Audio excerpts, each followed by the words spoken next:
Bonjour, bienvenue dans la série sur les échecs.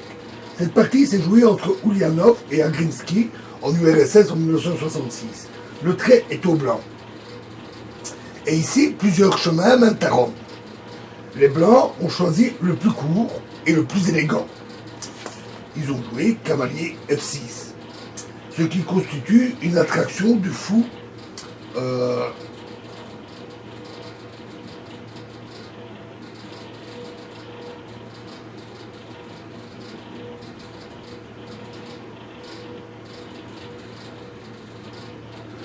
ce qui constitue une attraction du fou en F6 et en même temps une déviation de deux figures. Le cavalier E8 par cavalier prend F6, dame prend G7, échec et mat, ou bien par la dame, dame prend F6, tour prend E8, E8, échec et mat.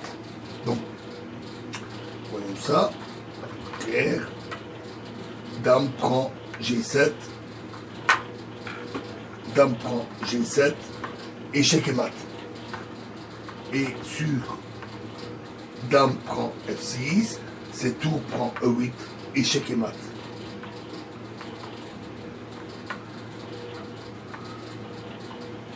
Dans la partie, donc, il jouait donc fou prend F6, qui est donc une attraction du fou, et tour prend E8, échec. Cette fois-ci, c'est une déviation de la dame, de la protection du fou. Dame prend 8. Dame prend F6.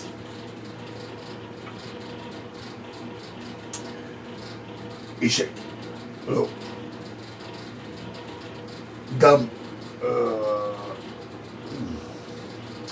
F7. Et là, on voit qu'on a deux pièces clouées, la dame et la tour. Ce qui est assez remarquable. Fou prend G7, échec, et le roi peut évidemment pas prendre, et la dame non plus, car elle est clouée.